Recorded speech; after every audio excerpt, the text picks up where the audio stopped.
What's one of the toughest challenges that you faced? The hardest part is that people don't understand. Like it's new, and new means I'm going to listen to you and be really curious about it, or I'm just going to tune you out. Like you must be selling me snake oil, right? The hardest part is explaining to them. Welcome to the Ride and Style Podcast, your turbocharged pit stop for automotive restyling. Buckle up with Jesse and Josh.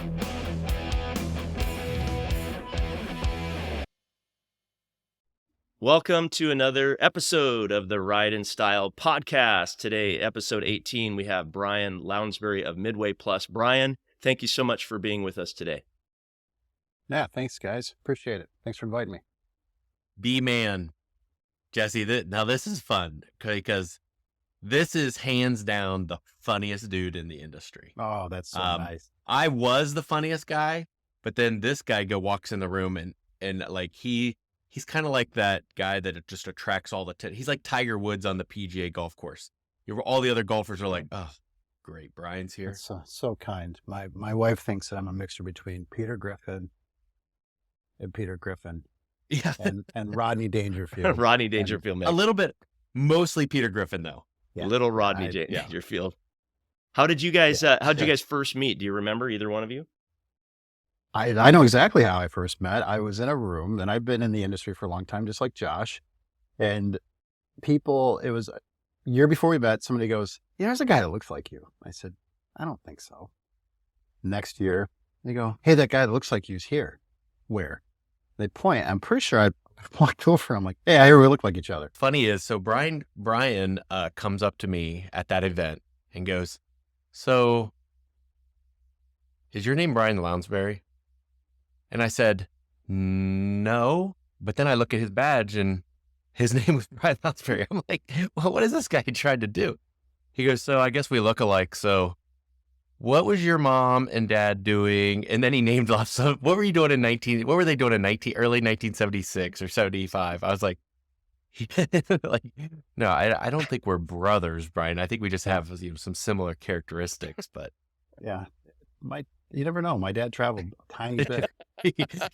Your dad did travel a lot. Yeah. But I don't know. You showed me a picture of your grandmother in that moo-moo, and I was like, no, that's not my grandma. No, but I probably haven't shown you the picture of my grandfather in the moo-moo. That one's the better one. Oh, yeah, no doubt. My grandfather just started wearing moo-moos like in his older life. He's like, I don't care anymore. So do you think you will be in a moo-moo by what, 60? Yeah, I would say no, but never say never. He told me how comfortable he was, and he would wear hunting, like the yellow lens hunting glasses. Yeah. He wore yellow bifocal hunting glasses, and he wore a muumuu, and you'd ask him, and he goes, always looks nice out, and I can pee anywhere I want in the field. Yeah, because he's not wearing any underwear. No. Neither was your grandma. No, there was not a lot of, it was easy to do laundry at their house. It was easy. He just had one outfit. The sad part was, while the laundry was going on, that was a scary 2 hours. Please put them in bed under the covers. Yeah. He was a strange guy, but those glasses. Well, how would you feel like, all right, so, I mean, obviously it didn't get passed down to you, so it's probably with your dad right now, but eventually your dad's going to pass that moo-moo down to you. And it's going to be the same, or would you venture out and get your own moo-moo? I'd probably get my own. I mean, He did have the sleeveless one, which I always think is nice, because when you're showing off your old arms that are kind of flabby, they kind of shake when you're yelling. I think that's a good look. Was it like my grandpa, where he got like the sailor tattoo when he was in the army, but now she's this that girl on his arm, and now it's just nasty. It's just some ink blotch. He did have tattoos. They weren't blotchy, and he would show them to you, but he had a couple. He wasn't a tattooed guy, but it was from the service. Yeah. But he had 3 tattoos. He had one here, and one in the spot nobody could get a tattoo. And it was 3 devils, and each one had a different amount of horns. And he would show you the one you didn't want to see, which was horrible. Oh my gosh. Can you imagine? I don't even want to think about the tattoo artist anyway. Ugh. Well, we did. We asked quite a bit. We were like, how did you get that? And he goes, my buddy and I went in there, and we both got tattoos. And I said, okay. And he goes, now my buddy passed out, so I had to hold his with a 2x4 and hold it over a 2x4 so the guy could put the tattoo on. I go, you held him? He's like, yeah. I'm like, so weird, man. You guys are weird. Listen, they had to do what they had to do. I guess when you're in the military, you don't really care, right? Yeah. Because I told him I'm not holding yours. I mean, I'm surprised your grandfather didn't have a hole in his moo-moo just for ease of peeing. he was kind of like an old dog that, used to lift his leg and then stops, because he gets okay. arthritis. I think Yeah. he probably just squatted, I would assume, I'd he like was to interview him one time, but he was a very interesting man. He was my step grandfather and probably the most bizarre guy I've ever met. yeah. He was the mistress's child from the Chicago mob boss. He was like the illegitimate child, Wow. and he was a prick because he was raised with like this backing, right? So Yeah. his attitude, he was just a little guy too. He was 5'5", maybe tops. Wow. But But he felt like he had an army behind him the whole time. He used to brag. He's like, you've never met a more perfect asshole than me. I mean, he was so proud of how rude and obnoxious he was. It was amazing to watch. It really was. Very interesting guy. Taught me a lot, actually. Yeah. So, all right. So we better talk a little cars. Otherwise, All right. these car people, they go crazy when we don't talk about cars all the time. Like, even though none of us really like cars, but that's okay. So I'll tell you a funny story, Jesse. So we're talking to, Brian and I are talking at I think we were sitting next to each other at a board of directors meeting, right? And we weren't really paying attention. And so I start asking him, I was like, how did you start in this business? And he starts telling me what he did, which we'll ask him here. And I said, dude, you are a restyler. He's like, what? So tell him that story of what you started doing and you realized you have an identity. You almost felt like you found your long lost last name or something, family tree.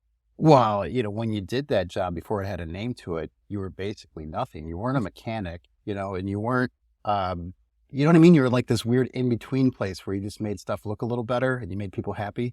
Yeah. But yeah, my first job on the automotive side, I was probably, I was either 18 or 19, and I got a job at a shop locally that did a lot of truck upfitting and really a lot of restyling stuff was really the main criteria that we did. Window tint, graphics. So this was 1996, 97. Radios. So some people were still getting like that heartbeat thing on the side. Not many, but it still happened. And there was a lot of people that would get the vent visors and we'd tape them off and get them painted. So you'd have like the white hood cowl on the front and the white vent visors to match, all paint matched. Yeah, we did all that stuff. I did that for 3 or 4 years, and bed liners, tonneau covers. We did a lot of dealership work, tons of it.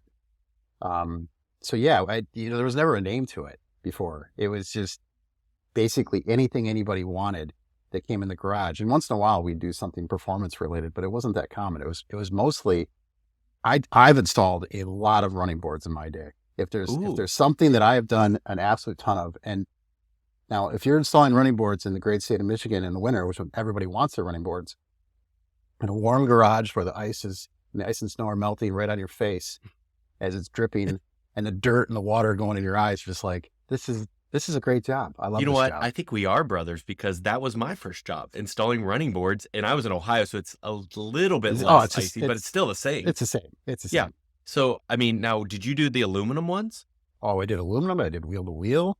I did the Owens Fiberglass? boards. Oh yeah, I did them. Remember the fiberglass? You'd touch it and you get the fiberglass in your hands. So you have that for the rest of the day because there was no what they call PPP now. PPE. There was none of that. PPE, Yeah, there was none of that. You never wore glasses or gloves. You had nothing. You had nothing. You had electrical tape with in your eye. You'd take a piece of paper from the roll and you'd take electrical tape and put it over your finger because there's no Band-Aids either. Yeah, we didn't believe it. Well, the shop couldn't afford them. The shop could not afford Band-Aids. Yeah. So, I did truck caps, all that stuff. All right. So I could put a bed liner in like that. Yeah. I mean, come on, that's pretty easy. So, By yourself, you fat. could do it. Well, sure. I mean, remember that You gotta raise it up in the you middle. bend in the middle. so Brian, how did you even get into that to begin with? What were you doing before that? What led into the automotive industry? Like, what got you even into this to begin with? So my dream was always to be a mechanic. I took all the auto shop classes in school. My dad was, the shade tree mechanic. I was just obsessed with it.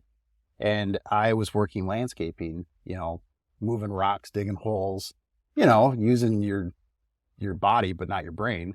And I did that from when I was about 14 to 18 in the summer. And then every like spring break or anything, I go work to make money. So I worked up the courage. I saw an ad in the paper that this place was hiring. So I walked in the door and I walked to the counter and I said, I'm here to apply for a job. And the guy goes, well, where's your resume? I'd never heard of that before. I didn't really pay attention a lot in school. So I was like, resume? What's that? And he's like, well, it's the thing that outlines what you're capable of. And I go, okay. I go, what, you put it on paper? Yeah. So he hands me, he had on his table like this. And he goes, well, if you just, piece of paper, write down what you can do. And I said, can I have a pen? And I went and sat in the corner of the garage and I wrote down, I can weld. I started naming off all the stuff I knew how to do, like I can change the ignition system and all stuff. And I went and handed it back to the guy. And the guy's like, I've never had anybody do that before. I've never had anybody go sit back down and write out what they're capable of. And I got a job sweeping the floor. And Because he looked down the entire list. I can weld. I can do this. I can do that. And they're like, listen, this guy, what he can't do is write a resume. So we're going to put him sweeping the floor first. They did. And on my second day, they gave me a Volkswagen Corrado. They came in, it was an out-of-state car because there's no Volkswagens in Brighton, Michigan.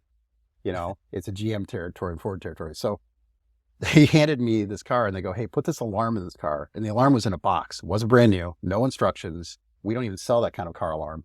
And they go, figure it out. Wow. I worked on that poor guy's car.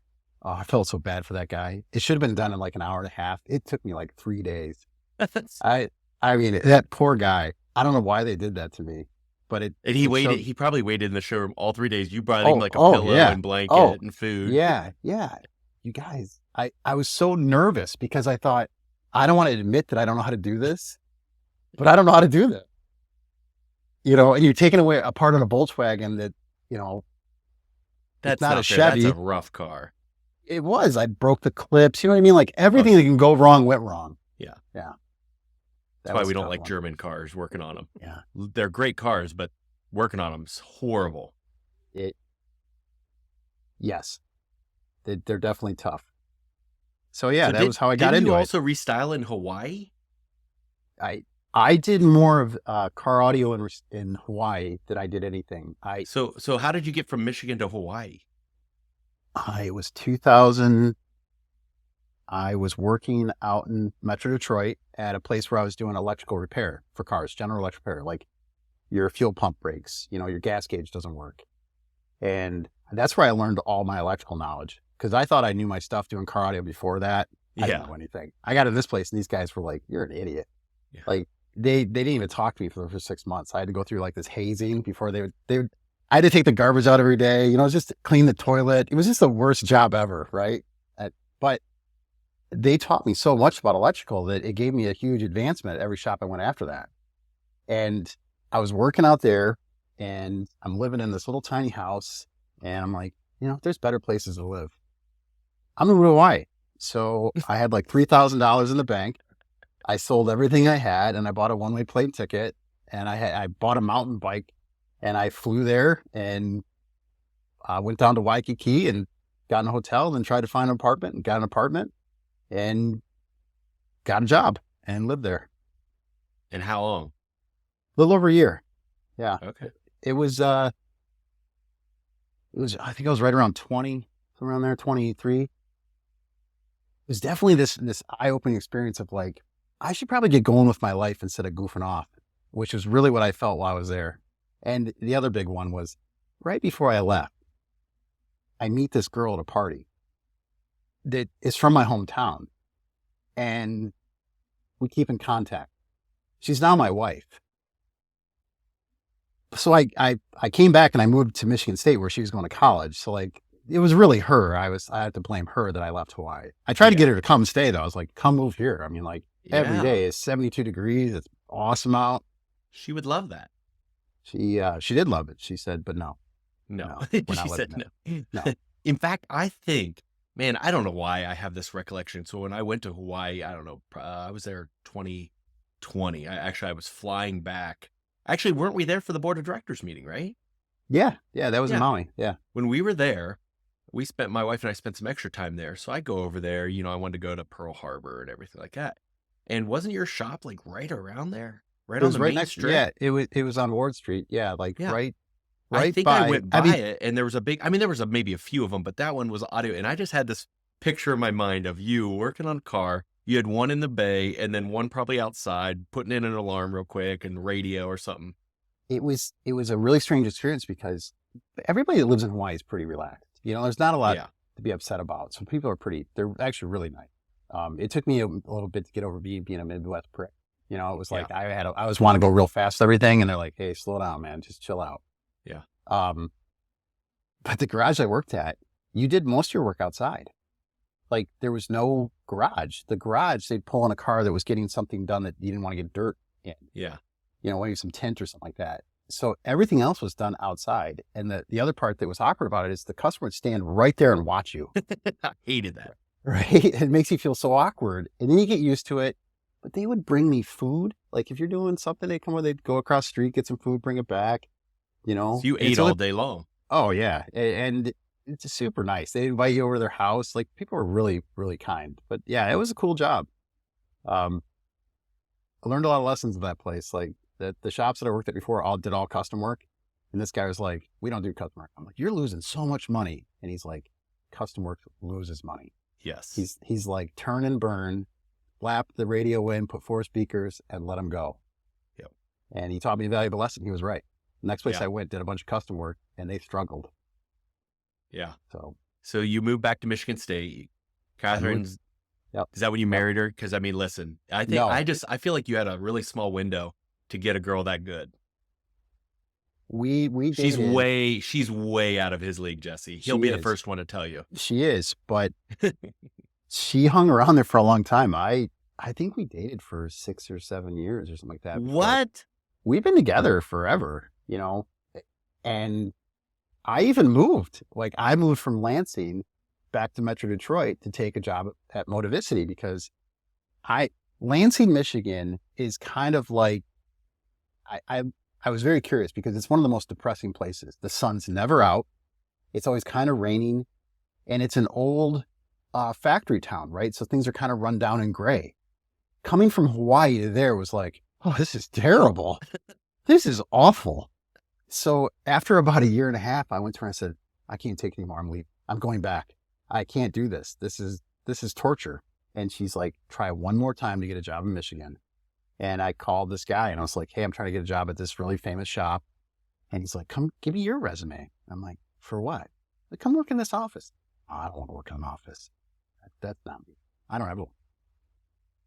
And that's how I got in the office side was that. But we lived apart for, I don't know, 1.5, 2 years. But yeah, I don't know how I got her. She stayed with me. And Is that where she Still went to grad together. school at? Michigan State? she did her undergrad and then she went to Wayne State in Detroit Okay. for her. And she got her master's in science at Wayne State. So she's got like 8 degrees. I still have a couple 9. bumps I want to show her at some point. Oh, she loves that kind of stuff. Take a picture of it. I always, yeah. every time I see her, I'm like, hey, can you check this out for me real quick? She's like a doctor and everything. Yeah, She's, and like, the way older we smarter than get, us. when we go somewhere now, the more awkward people think show her or want to show her. It's like, and everybody wants to tell everybody about the last time I went to the bathroom. That's the other one. I'm like, oh man, I don't want to know that shit. But people are compelled to tell her this weird They're like, stuff. hey, where is you're this like, blood sample? Is this blood stool normal? it is. They're like, they're like, I got this big thing on my back. Take a look at it. And you're like, don't touch it. Don't touch it. It's so gross. Oh my gosh. Yeah. Ask him about Motivicity, Jesse. What's- Because that's where I think, Brian, you really got your name, right? And you got your root dug. I mean, that's what well-rounded you. Yeah, what's that about? That was a guy that I knew that I worked with in Brighton at that shop. That was the guy that did the interview that had the yellow line piece of paper. Malin, he he was working at this place, and I called him up, and I was trying to get a job somewhere else in a garage. And because I really like working in the garage. That to me is like the most fun you can have. I love the whole garage atmosphere, everything. To me, that's heaven. And he was like, come interview. And I did. And I still didn't want to do it. And I got a job in the office, and it was magical. My favorite thing to do is troubleshoot cars. I really like problem solving. I like when somebody else has broke everything in the vehicle in the garage, and you're the last one where they're like, hey, this customer's showing up tomorrow. Please fix it. And that was my favorite thing. I was like, give me some time, And after I did that stint at that garage where we troubleshot electronics, I was pretty damn good. Not great, but pretty good. And I got in the office, and I learned that business is just one big troubleshooting. Mm-hmm.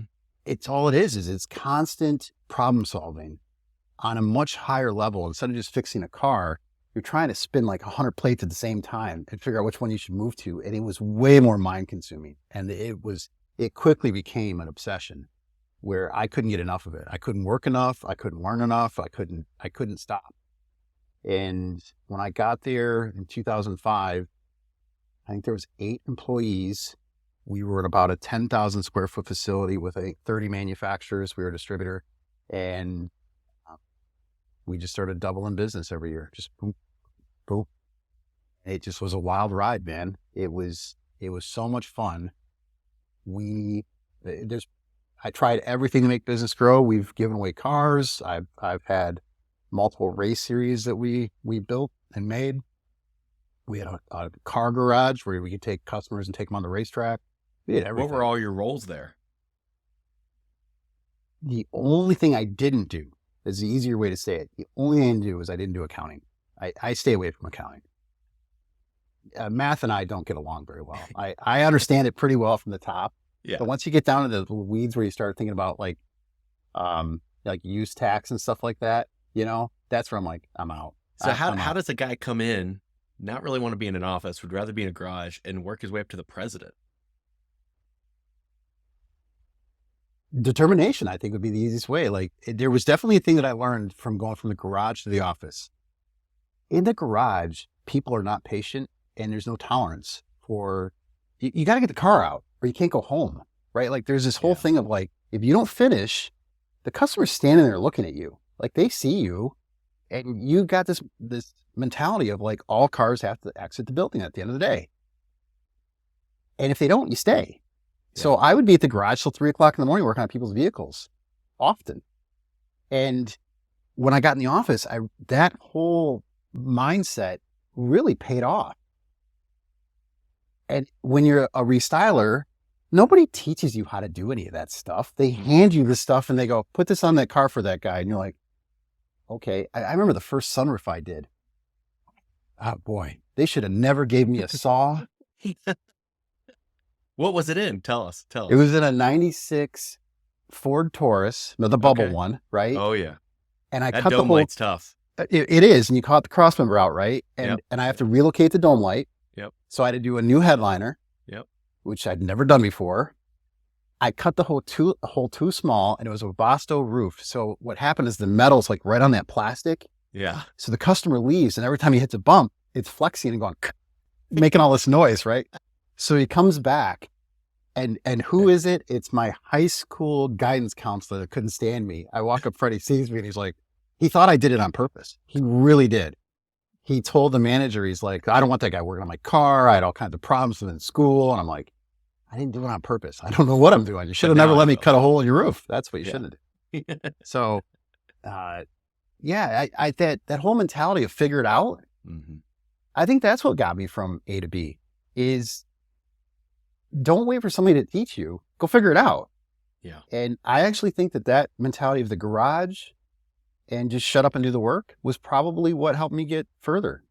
Where I watched other people that were peers, like, if somebody really needs to send me to like a school to learn how to do this, I'm like, nobody's going to send you anywhere. If you want to go do it, you go do it. So I think that's probably it. That's probably how I did it. Brian, what would you tell your younger self if you're just starting out in the industry? Don't eat so much. Watch your diet. Watch your diet. Um, Propose after 2 years. proposed after 2. And yeah, boy, if I had to go back and tell myself something, I would say, be patient. It'll work. Don't stress out constantly about thinking that the sky's going to fall and it's going to collapse. Just keep at it. I think that the anxiety you give yourself when you're trying to succeed is so overwhelming sometimes, where you just beat yourself up constantly, and you don't even take time to see the wins. I mean, the situation where we started a company, and in January, I was just beating myself up, and the investor calls me up and he's telling me something like, "Hey, did you see your numbers?" And I'm like, "No," because I think he's like giving me a hard time. And he's like, no, you don't understand. You did more in the first month of January than you did 1/3 of what you did in 2023. And I'm like, oh, because you just get so hyper focused on stuff, you can't see it. I think that I'd probably tell myself to calm down, chill out. Well, that goes with your determination, though. Yeah. So a little bit of balance there, right? Yeah. I think it'd be that and eat less. So what's great about what I love about Brian, Jesse, is let's see, I can't remember what meeting we were at. I think we were in Vegas, and we're sitting there and we're talking about software. I'm starting off my software stuff, and he has this idea, and he goes, because at that point you were unemployed, right? Motivacity sells. Yep. He sold, the company sells, and he's like a free agent. I mean, imagine having that, you're like, okay, I'm going to take my time and figure out what I want to do. And then he has this idea of how to start a software B2B. And he's explaining it to me, and I'm like, I can't believe nobody's thought of that. So explain everybody what your new company does, and or what, maybe it's changed a little bit since we've talked a lot, but we help manufacturers with their channel strategy. And how to do that, we use software and business process to achieve that success.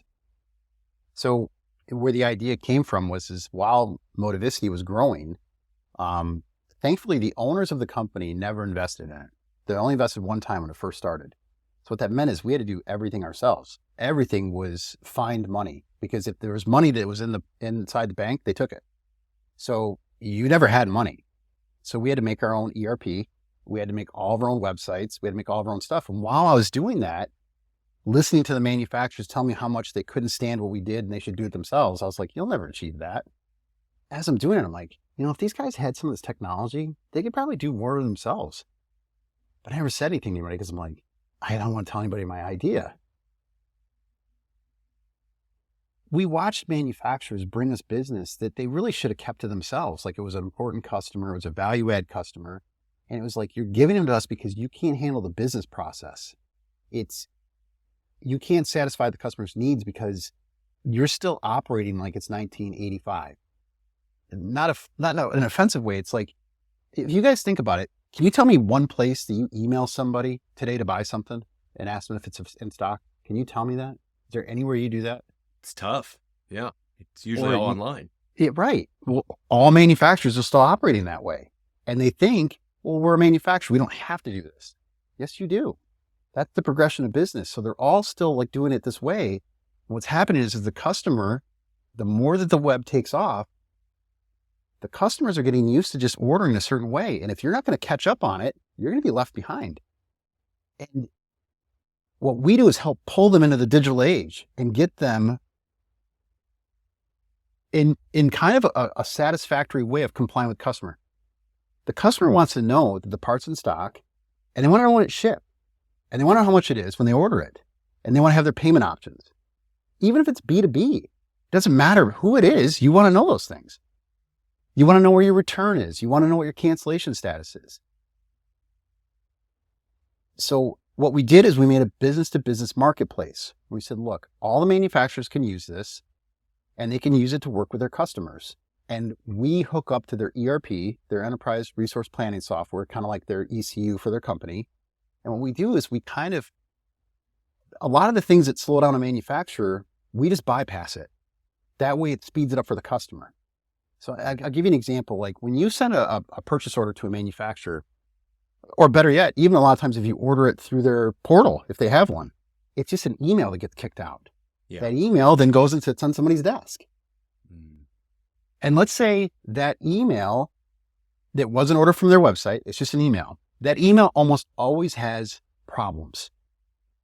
They don't specify where they want it to be shipped, what payment method. They probably have the price wrong, right? Like, so there's all these factors that make it go back to the manufacturer. You got to email it back to the customer. Hey, and nobody ever writes out all of them at the same time. What's the address? What payment method? What this? It's 4 volleys back and forth. So that order just got delayed by 2 to 3 days. You know, it just dragged out. That timing that the manufacturer is spending, dragging these orders out, is frustrating their customers. And they're either moving to another brand or stop buying. We give them instantaneous tie to their ERP. You order, that order goes right into their ERP. It's locked in, like it's sitting in their queue to go pick, pack, and ship or pull or build. And you can see the status of it. And then when it ships, we tell the customer that it shipped. The payment method, we process all the payment for them. And because we're a marketplace, we do all the state sales tax that all the manufacturers have to comply with now.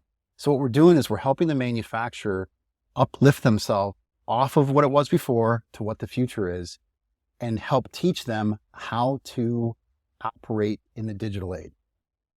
What's one of the toughest challenges that you faced? I'm sure, like, you've got to educate the manufacturers on this. You've got to, I mean, because if they're still living in, what'd you say, 1983 or 1985? I mean, what are the challenges? So what Josh said earlier was nobody's ever done this before. The hardest part is that people don't understand. Like, it's new, and new means I'm going to listen to you and be really curious about it, or I'm just going to tune you out. Like, you must be selling me snake oil, right? The hardest part is explaining to them this was completely engineered for manufacturers to sell to their customers. We don't take any transaction fee. We're not marking the price up. We don't set the price. We just give you the place. The easiest way for me to explain it is we're a virtual mall. We built the mall. We keep the lights on. We keep the register, the electricity, everything running. We shovel the snow in the driveway. And we have general doors that people can come through. Every brand gets their own store inside the mall. They control who goes inside and outside that door. The other unique thing about it is we know that brands only want to sell to their value-add customers. They don't sell to everybody. You know, in business to consumer, how manufacturers do that is through price. Rolex says this watch is $30,000. That excludes a lot of people. Brands, when they do it, they pick their partners and say, this is somebody that's going to represent our company. I want this person to be direct. And they don't do it through price. They do it through picking. So what our marketplace does is, one, it's exclusive. Midway Plus does not invite a single buyer into the space. We don't even have a tool to do that. The only way a buyer can get in is a brand that uses our marketplace invites them into the system. And then that buyer is only visible to that brand. The buyer, though, can walk around the mall and go look and see all the other brands, but they have to knock on the door and say, here's who I am. Now we keep some stats for that person to help them apply, and they can apply to purchase from the manufacturer. And the manufacturer can say yes or no. And if they say yes, we give that customer all the product data they need, the price file, all the information they have to have, and they can start purchasing.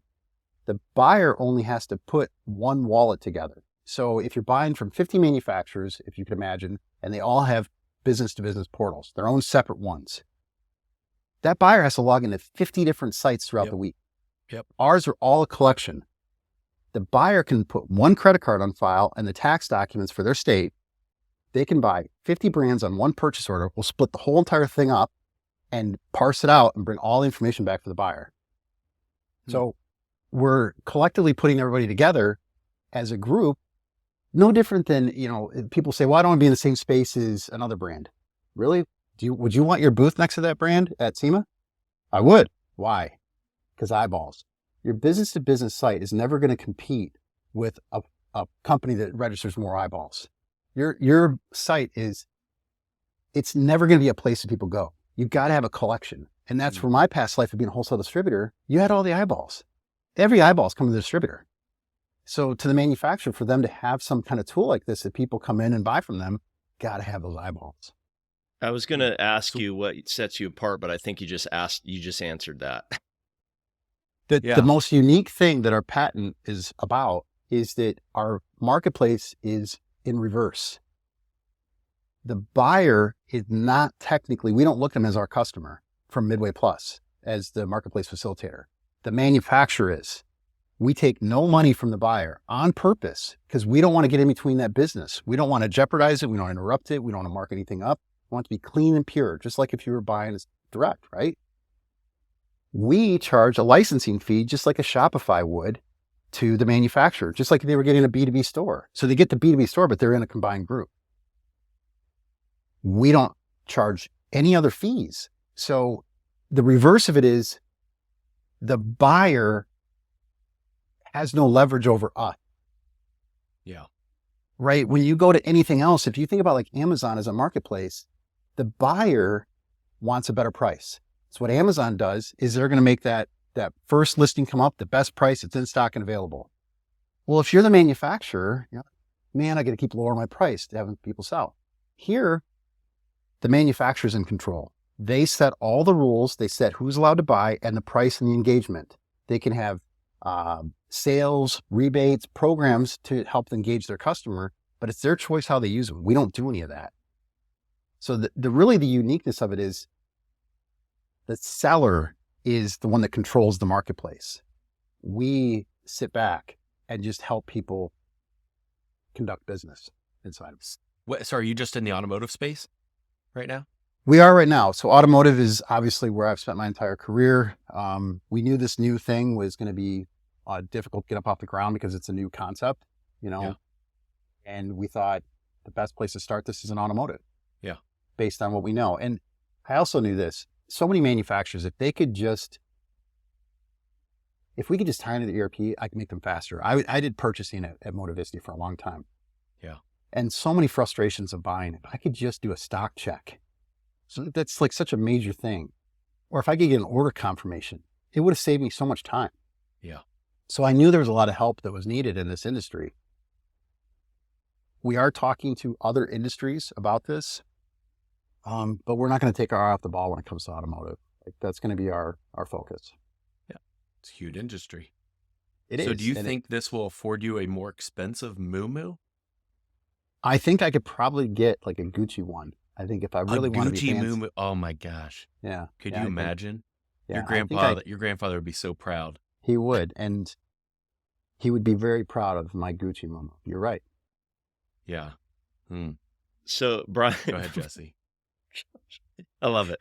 Jesse's picturing it right now. I'm trying desperately not to, but thanks. I'll send you a picture of my grandfather in the That's room. awesome. I'll have it. We'll It was a Christmas card for us one year, which I still have somewhere. make it your logo. How did you guys come up with the name Midway Plus? Where does all that come from, and like how did you come up with those concepts for the brand? Yeah, so right now it's a finished thought, right? What we do is a finished thought. But when I first started thinking about this, I might have had this big of it, and then I couldn't get over certain hurdles, like the idea that you could split up 10 orders, right? That took me a bit. Splitting the taxes up was one of the bigger milestones I had to get over. But way back in the day, I had this idea, and it just was every so often it would become an obsession again. I'd start writing down notes, and I'd start thinking all these things. I was in North Carolina. NGK invited us to the ZMAX 4-wide racetrack, right? And I'm sitting there, and I walk down to the general area, and I go over to this booth, and I bought a connecting rod, John Force connecting rod. And I'm standing there, and I'm like, it's the Midway. And I'm like, well, we bring brands and buyers together. We're a Midway. Plus, we help you do all these other things to make your business easier. It was really it was the Midway from a racetrack that actually made the name, was how it came through. And the plus was it's not just this. We're trying to actively help our customers make their business smoother and more profitable. So really there was no original thought that went into it, is what you're saying. No, I copied somebody else's. I was standing there and I said, Midway, I like You're that. like, I'm kind of lazy. I don't want to look around anymore. Yeah. This is, Yeah. I don't want to get anything else here. So interfere with it. So I'll just go with that. That was it. Yeah, that was totally it. And it would have been just Midway, but somebody already owned that URL. So I made it Midway Plus. Plus. That's right. MidwayPlus.com. That's right. And what did you have to do to get it off the ground? Did you have to go get partners? What was that launch phase? Launching a software company is no small thing. I've been a part of some of that stuff. It's crazy. We were very fortunate that, so there's a gentleman to my right that's worked with me for about 8 years that wrote, we had a good team at Motivicity. I would draw all the wireframes. I don't write any code, but I do all the wireframes and the storyboards. And then I'll say, like, when you touch this, this happens to the ERP, or this happens to shipping, right? So you do the whole hierarchy of operation. And Steve, who sits over here, worked with him so long, I don't have to do a lot of those things anymore. He already knows. Like, if I draw a picture, he's like, oh, I know what you're doing. So we're pretty fast, like, as a group. Motivicity was a rather, it was in the grand scheme of thing, $100 million WD it's not huge, so we had to lean on technology to compete with the big guys with big wallets. So we were pretty good about making and engineering our own technology. So I'd say for about 10 years when I was at Moto, I was really heavy in all of the software that we had to build. And we installed a new ERP in 2017, and that's how I met our CIO. He put our ERP in at Moto in total, I think, 6 months, start to finish, did transactions on the first day, no interruptions. His passion is installing ERP systems. That's what he loves doing. Does anybody really have a passion for installing ERP systems? Greg Atkins is his Wow. name, and his passion is installing ERP systems. He loves it. Wow. Shout out to Greg. Yeah. Does he do anything on the weekends? He does contract work for people for advisement, because here's why he's unique. because you can't have a life, great. I mean, is he single? No, he's a married man. Oh married man, guy. this You looking- guy, you looking he's for got the somebody? full package. Yeah, Unicorn. He's there. So what I love about him is he studied economics, because most IT guys, when you think about, like, let's build something, they're like, let's build this magical thing. And you're like, that's not worth it. Like, that's too much money. Yeah. He did economics. And then he goes, when I was in college, if you were in college at that time, they basically told you to get in IT. That was really, they just shoved you into it. He goes, so I got an IT. So what's nice is he looks through stuff as everybody has to make money and you got to have sales. So that's foolish. Don't do that. So his business operations through the ERP are like, why do you want that? And, somebody else share it and go, okay, but you're not going to get your ROI on that. Good for him. So yeah, he's like so he's an IT guy, but he's also got common sense. He has business common sense. So yes, Yeah. it's an interesting combination, right? So when we sold the company, the day that we sold and signed the paperwork, I brought Greg and Steve into my office and I said, I got this really wacky idea that I've been sitting on for about 10 years. And I shared the idea, and Greg Atkins goes, that's a blue ocean idea. I'm like, I don't know what that is. And he goes, that means there's no boats on the ocean. That's never been done before. And I went, okay. We all said we're in. We all shook hands. I said, I'm going to go spend the summer. It was May. I said, I'm going to go spend the summer, sit on my boat and drink beer and take a break. And in the fall, we'll get back together and start working on it. And 2020, I started putting wireframes together, and I spent the tail end of 2020, beginning of 21, doing wireframes pretty much full time, building out the entire site. And then got a seed round in August of 21. And that's when we got the office and we started putting code together. And we released our product February of 2022. Wow. And so we're just a little over quick. 2 years old of having a finished product. We've got right now about 1.7 million lines of code. It's a big product, has to be to make it work for a manufacturer. And it's going well. We've got a lot of great customers. And what I love is hearing these little stories where we're like, we don't have errors anymore. Like, that's what you need. Or we now have the ability to scale. Like, that's exactly what's meant to do. Have you ever thought of changing your name to No More Errors? No, because people would hold me to that. Oh, And yeah. they'd be like, hey, you had an error today. I'd be like, I know. Or just a I few know." errors. How about just a few errors? Just a couple. Fewer You have less than before. fewer than before. errors. Fewer errors. That's how you start. How many errors did you have last? Oh, you don't even know how many? Wow. Yeah, we're going to be less. Or you don't have to pay the bill. Brian, I'm fascinated to hear, okay, you launched the business, you guys built code, you did all this, but there's something else you didn't talk about, which is sales. So what happened? How did you network? How did you sell it? How did you get people to come on board? Was there trepidation? Were they nervous at first? Like, what is this thing? How did you get over that? Because that's only been what, a year from 2022? I mean, like, you've been moving fast. Well, thank you. I mean, it feels like slow when you're in the world of it, right? You feel like you're going at a snail's pace. I mean, we can't put enough time in to try and keep going. There hasn't been a time yet since we even started this that we've stopped production of code. There's over 250 projects right now sitting in the queue to go through.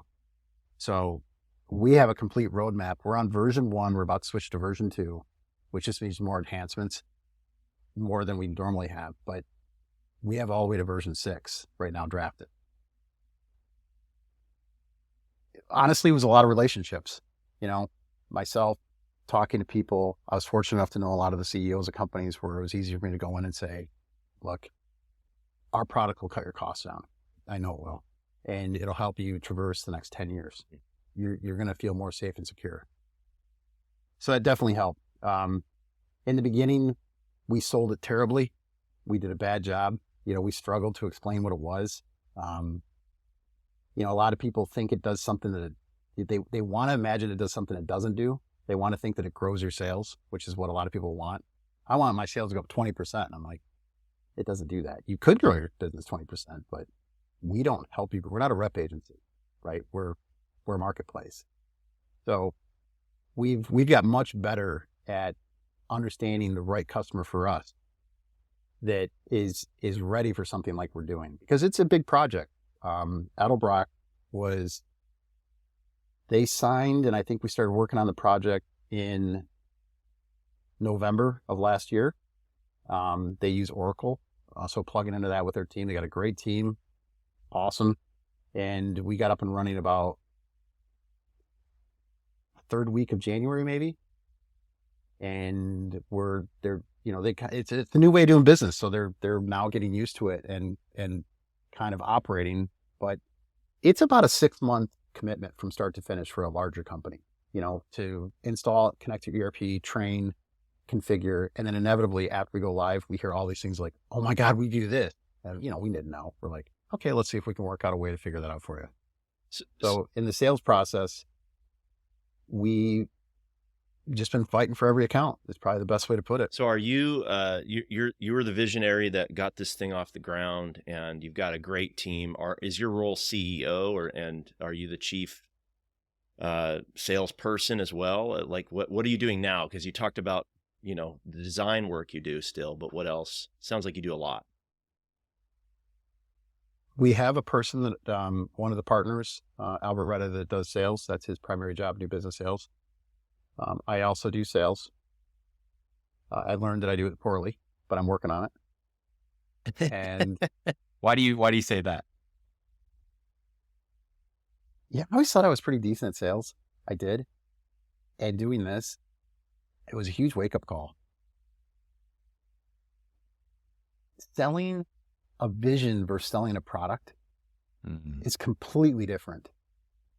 Selling something that's not tangible, that you can't put in your hand and touch, is completely different, right? So it was a big learning lesson of how do you explain to people, how do you get somebody to actually share with you the troubles they go through in their business to where they can recognize like, well, gosh, yeah, if you did that, we wouldn't have to do this anymore. And that costs us a lot of money to do that.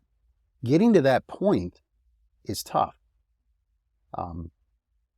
I've got this thing where I tell people I hate software salespeople, because I literally do. I bought an ERP and we failed at it in Moto. It was horrible. I bought a website, we failed a website. So it really taught me to go make our own.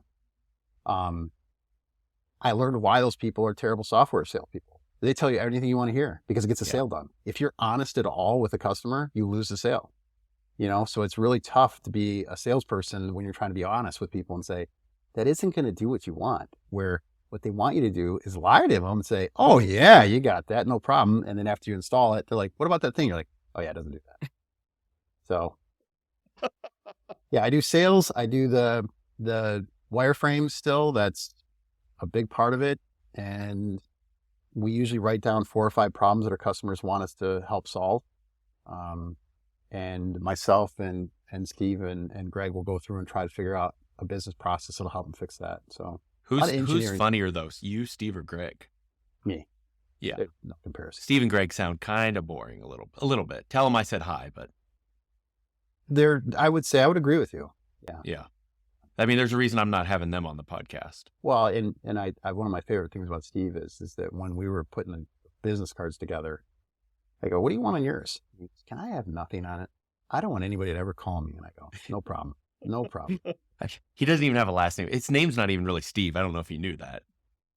That was my favorite part. He's like, "Would it be okay if I never talked to a single person?" I said, That's awesome. That's the best. Can you imagine handing somebody just a blank business card? Here's the best way to get hold of me. Never. "Yeah, yeah." What's good though is now he's warmed up to a lot of communications with the customers, right? Because That's awesome. It sounds like you got an awesome team there. we do. Probably the most fun I had with this is if you're going to start your own company and you get to pick your own team, right? It's not like you work somewhere and they're like HR brings you a person. You're like, Yeah. like that's not what I wanted. I got to pick the people that I've worked with for a long time that I already knew what they were capable of, right? It wasn't like I have to discover, I have to find out. I already know. And that was great because going through this, you need to be tight and you need to be together on things because it's hard. Starting a business, people used to always tell me I have an entrepreneurial spirit. I learned something. No, you're not an entrepreneur until you start your own damn business. There's no such thing. You gotta, it's the most difficult thing I think you'll ever do in your life. It is hard. Absolutely. If this fails, will you go back to alarms? Maybe. I think that I now am actually living right where I originally had that job. I'm right almost in the same town. And I've thought to myself, gosh, if this went under, I could go back to doing alarms throughout the day and remote starts, and I could probably do that. Painted vent visors are coming back, buddy. Are they? Yeah. Oh. They're a little bit more expensive, but they're coming back. So you already know that. Stick and peel. Yeah, I can scuff them up with a Scotch-Brite, or actually we learned to use paint the other side. That was when that genius came out. Remember that? Before Yeah. we used to paint the outside, and somebody figured out get them clear and then paint the inside. So Yeah. they're smart. Yeah. Well, hey, listen, you always have the restyling. Now that you know what it is, now you can always tell people, I used to be a restyler. Now I build virtual malls. Yeah. Which is a little bit more confusing than restyling, but yeah, it's fine. I often think I'd like to get a car and fix it up. And my wife has to remind me that she's like, you have no patience for that stuff anymore. Every time you work on something, you leave it alone. Like you used to stay and work on stuff for hours. Now you touch it for 20 minutes. You're like, I'm going to go do something else. I'm bored. What are you looking forward to the most right now? Like what excites you about the business? What's next?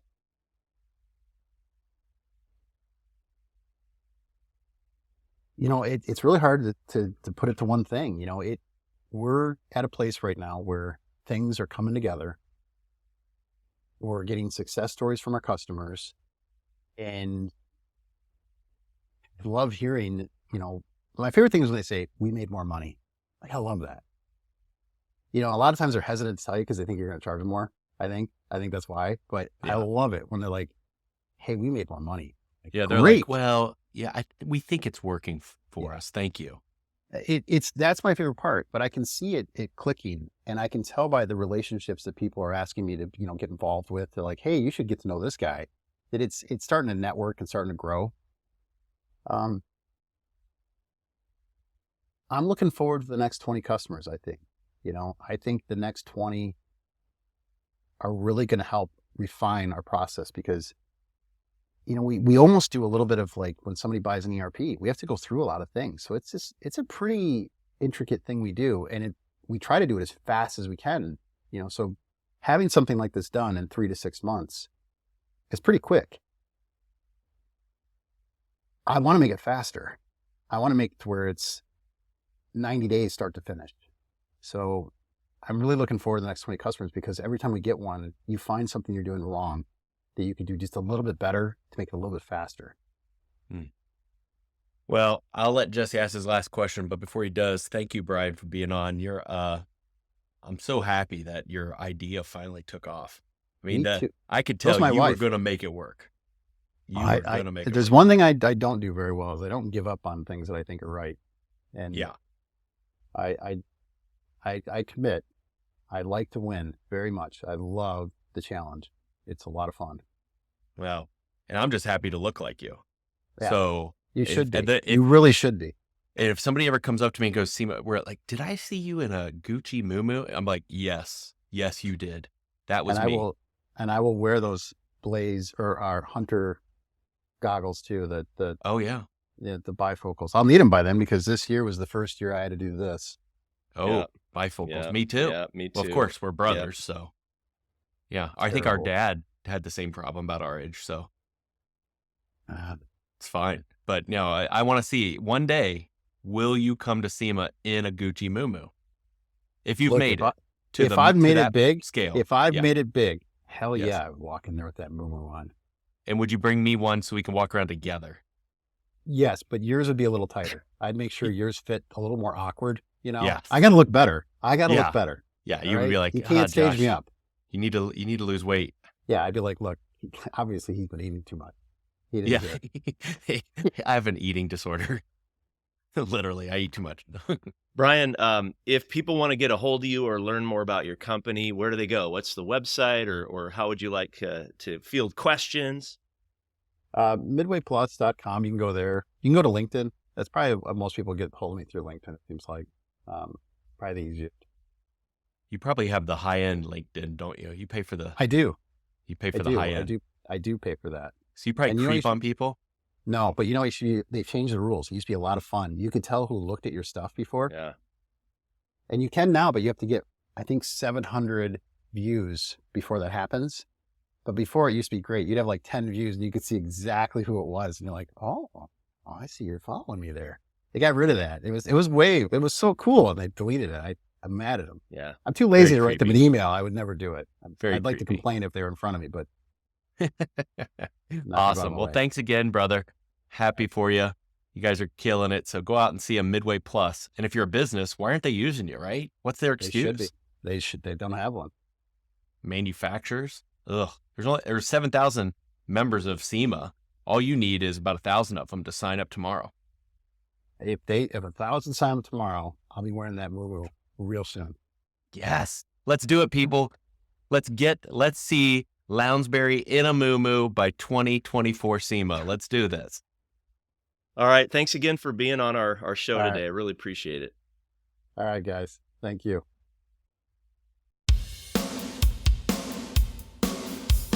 And there you have it, another high-octane episode of the Ride and Style podcast. Revved up and ready to go. Your hosts, Jesse Stoddard and Josh Polson, shifted your automotive game into overdrive.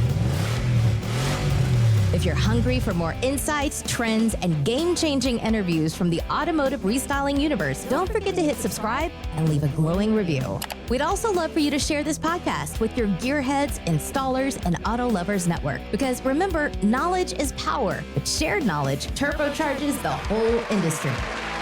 For more expert resources to supercharge your business, cruise on over to autostylemarketing.com, your one-stop shop for everything automotive marketing.